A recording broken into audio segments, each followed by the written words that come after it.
Romney today released his tax returns for the year 2011. And in the world of politics, anything a campaign or a politician releases on a Friday afternoon is very often not something they'd like to stress as a positive.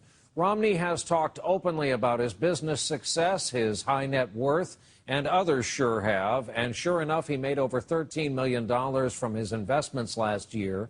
He also overpaid his tax obligation, so he would end up in about a 14% tax bracket. He had an option of paying even less, which would have put him in some true rarefied air.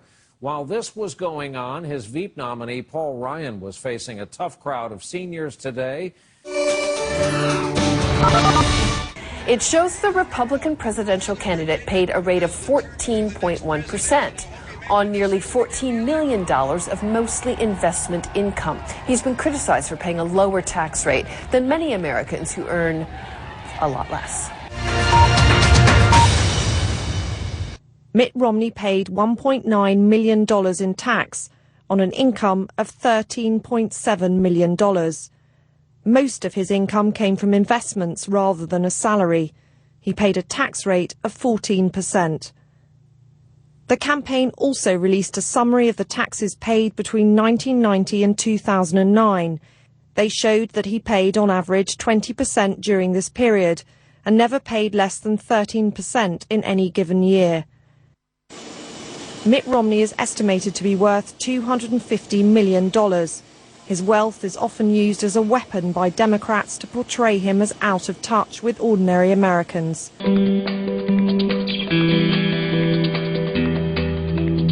He's released a letter saying he paid an effective federal tax rate of at least 13.6% annually over 20 years. His 2011 return shows he paid around 1.5 million euros on a 10.5 million euro income.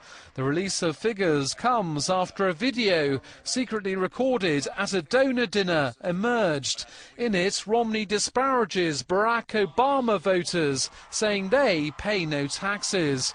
Obama has taken a swipe at his presidential challenger during an event in Virginia. This country doesn't succeed when only the rich are getting richer.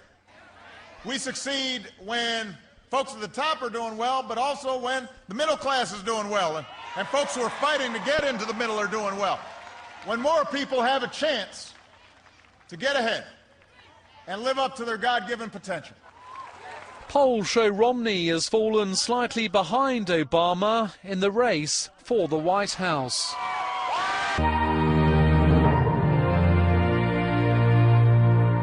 Romney's returns reveal he didn't claim all his allowances, which means he paid more taxes than he needed. And in July, he said that should bar him from being president. My view is I have paid all the taxes required by law. I don't pay more than are legally due. And frankly, if I had paid more than are legally due, I don't think I'd be qualified to become president. I think people would want me to follow the law. At the end of a week where secret video showed Mitt Romney criticizing Obama supporters as government-dependent freeloaders who would never support him, this is an attempt to clear the decks to get any potential bad news out of the way as the campaign enters the final stretch. Under Obama, we've lost over 500,000 manufacturing jobs. Much of that final stretch will be fought on TV. Mitt Romney's campaign was hoping to launch an ad blitz in the last weeks. My plan is to help the middle class. Now it's been revealed Obama is outspending his rival substantially and building up a lead in key swing states. His campaign has $80 million in the bank, 30 more than Mitt Romney, who also has a $15 million debt to repay. I need you to get me elected in November. The tax issue was, at one point, the biggest threat and the thing causing the biggest damage to his presidential election bid. Mitt Romney will now be hoping he's dealt with it and can concentrate on a campaign